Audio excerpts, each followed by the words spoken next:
اللہ تعالیٰ نے حضرت انسان کے لیے ہدایت کے من جملہ ذرائع میں سے ایک ذریعہ کتابیں اور صحیفے بنائے۔ قرآن مجید سب سے آخر میں نازل ہوا، اور جتنی ماضی میں نازل ہونے والی کتابیں اور صحیفے تھے ان میں جو کچھ تھا اس کا خلاصہ قرآن کی شکل میں موجود ہے، اور قیامت تک آنے والے اور ما بعد قیامت معاد کی ساری چیزیں قرآن میں رکھی گئی۔ اور قرآن کے نازل ہوتے ہی باقی کتابیں منسوخ ہو گئی۔ کتابوں پر اعتقاد، یقین، ایمان ضروری ہے، لیکن عمل صرف قرآن پہ ہوگا۔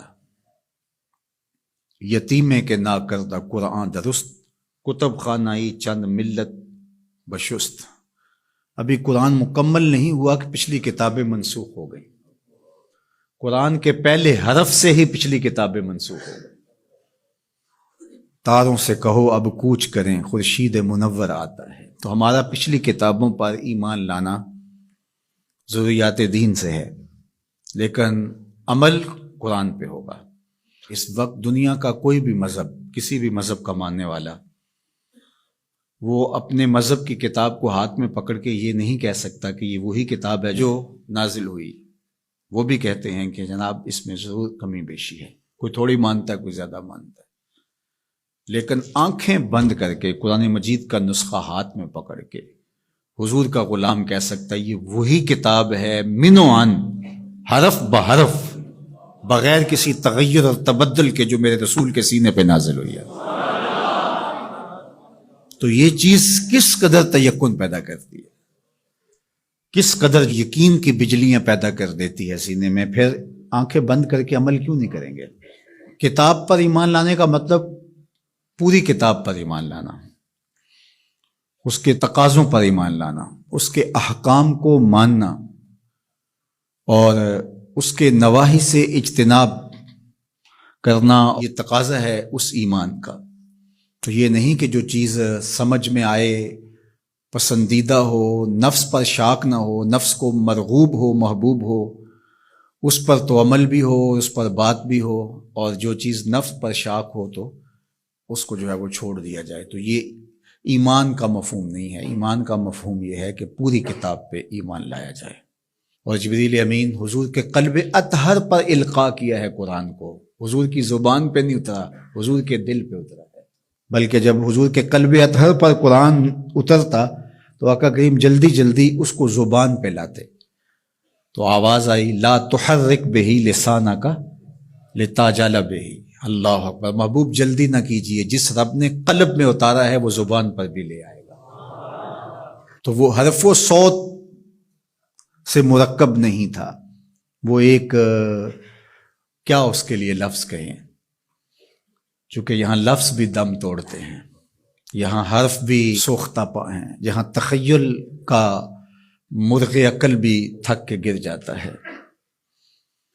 وہ جانے اور وہ جانے کیسے دیا ملائے اعلیٰ میں۔ وہ منظر بھی تو ہم دیکھتے ہیں کہ رب اپنے محبوب سے پوچھتا ہے کہ یہ فرشتے کیا بات کر رہے ہیں، تو حضور معذرت کرتے ہیں، تو اللہ تعالیٰ اپنا دست قدرت، اب یہاں اور کیا کہا جائے، کسی اور کا ہوتا تو ہاتھ کہہ لیتے، لیکن یہاں تو دست قدرت، فوضع کفہ بین کتفی، تو اس نے دست قدرت میرے دو کندھوں کے درمیان رکھا۔ تو پھر کیا ہوا، دست قدرت یہاں آیا، ٹھنڈ میرے سینے میں پڑ گئی۔ اللہ اکبر، فعلمت ما فی السماوات والارض، تو پھر کوئی کائنات کی چیز رہی نہ جو میرے سینے میں ڈال نہ دی گئی ہو۔ تو یہ ایک اور کیفیت ہے، اس کو آپ اس تدریس سے، یہ جو پھٹی کے ایک طرف استاد ہوتا ہے اور دوسری طرف شاگرد ہوتا ہے، درمیان میں نصاب پڑا ہوتا ہے، ایک یہ ہے، یہ طریق ہے، یہ بھی درست ہے، اس کا انکار نہیں ہے، لیکن یہ کیفیت اور ہے۔ ابسط ردا کا یا ابا ہریرہ، ابو ہریرہ کہا حضور مسئلہ بہت ہے، بہت کچھ سنتا ہوں، پتہ نہیں جاتا کہاں ہے، کہا چادر بچھاؤ۔ اللہ اکبر، مسئلہ کیا ہے مجھے یاد نہیں رہتا، کہا چادر بچھا لو۔ ابو ہریرہ رضی اللہ تعالیٰ عنہ چادر بچھا لیتے، حضور ایسے کچھ بھرا اور ایسے ڈال دیا، کہا اس کو سمیٹ لے اور سینے سے جوڑ لے۔ حضرت ابو ہریرہ فرماتے ہیں اس کے بعد میں بھولا نہیں ہوں۔ تو وہ کیا ڈالا تھا جو ایسے ڈالا تھا؟ اللہ اکبر۔ تو تو یہ ساری چیزیں صوت و آہنگ سے جڑی نہیں ہوتی، کچھ چیزیں نظروں سے بھی پلائی جاتی ہیں، اور وہ صفحہ و کرتاس پہ نہیں لکھی جاتی، وہ لوح دل پہ لکھی جاتی ہیں۔ اس لیے فرمایا کہ ہم نے آپ کے سینے پہ قرآن نازل کیا، اور اس کی وجہ بھی بیان کی، اس لیے کہ ہم آپ کے سینے کو قرار عطا کریں، تسکین ملے، قرار ملے، مضبوط کریں آپ کے سینے کو۔ اللہ اکبر۔ تو حق ہے اس کتاب کا ایمان، اور ایمان بھی مکمل، کامل اور اکمل۔